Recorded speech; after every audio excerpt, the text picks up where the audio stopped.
Guys, we're back. I see plenty of people out here, right? Working hard, making decent money, but at the end of the month, they still have nothing left over. And it's not a problem of effort because I see most people putting in the 9 to 5. Some even adding side hustles or landing raises, but somehow the bank account still refuses to grow. And that's the frustrating part. You do everything right on the earning side, but the money still slips through your fingers somehow. But the truth is, right, it's not some magic trick or some secret you haven't been told. It's your habits. It's the small everyday choices that quietly drain your pocket without you even realizing it. So today, I'm going to break down the sneaky money traps that are keeping you broke, even if you're making a decent amount of money. And if you stick around, you're going to see how the tiny changes can make a huge difference. So by the end of this, you know exactly what to cut, what to change, and how to finally take control of your money. So spending habit number 1 is subscriptions. I know you hear this all the time, but have you ever checked your bank statement and you found charges for stuff you forgot you even signed up for? But the truth is, a lot of people don't even check the statements, and that's the silent killer.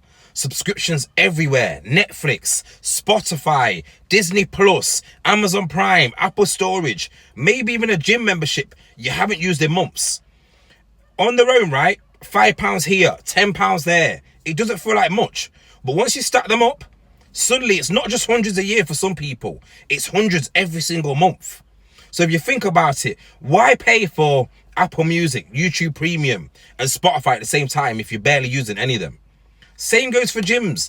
People throw money away on memberships they never even touch. Some people even spending big money on fancy gyms just for the name, and then they don't even show up. Like, make it make sense. That's money straight down the drain. So the best thing to do is cancel what you don't use, and if you're paying for something, make sure you actually get value from it. Otherwise, you're just funding companies, not your goals. Like, that's got to change, guys. I'm telling you, subscriptions add up. Just switch it up. Look into your bank statements and see where you can eliminate certain things. Right, spending habit number 2, buying status. This one hits deep. Buying things just to look rich. Designer clothes, the latest iPhone, flashy sneakers. We think it makes us look successful, but really, it just empties our wallets. Like, I used to do this myself, buying things to avoid looking broke. But the truth is, the richest people I know, they don't flex. They invest their money instead of spending it on appearances.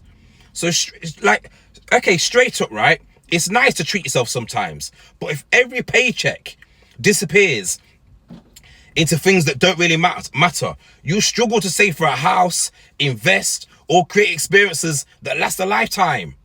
So come on, guys, man. Get rid of that pride and fix up.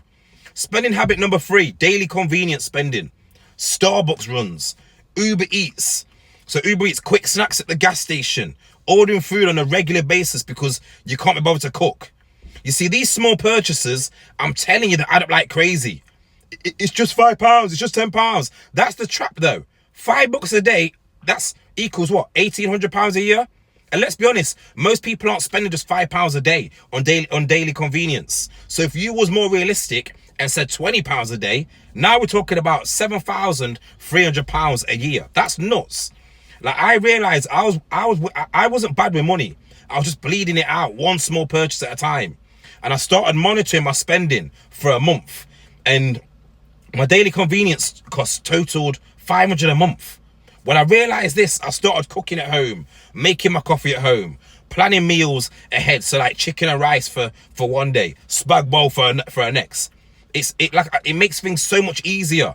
I'm telling you, those small changes, they free up hundreds a month without feeling like it's a sacrifice. All right, spending habit number 4, upgrading too fast. Basically, lifestyle creep. You get a raise and suddenly your lifestyle jumps with it. The new car, bigger apartment, more nights out. That's called lifestyle creep. And I'm telling you, it's sneaky.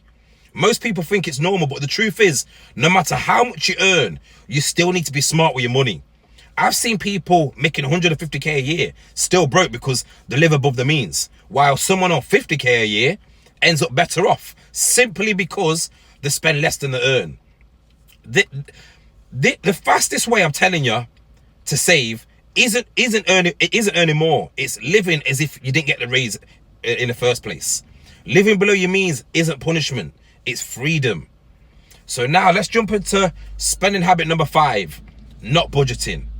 This one sounds crazy. I think it's crazy how people don't budget, but it's like budgeting gets a bad rep, like I say, for being boring or restrictive. But the truth is, not knowing where your money goes is far more stressful. Before I started tracking, I'd hit the end of the month and wondering, where did all my change go? Where did all the money go? The answer is it didn't disappear. I just spent it one careless swipe at a time. The thing is, budgeting doesn't mean you can't spend. It just means you choose what actually matters and cut out what doesn't, right? And while doing that, it gives you control, clarity, and I'm telling you, a real peace of mind. So jumping straight into spending habit number 6, always financing.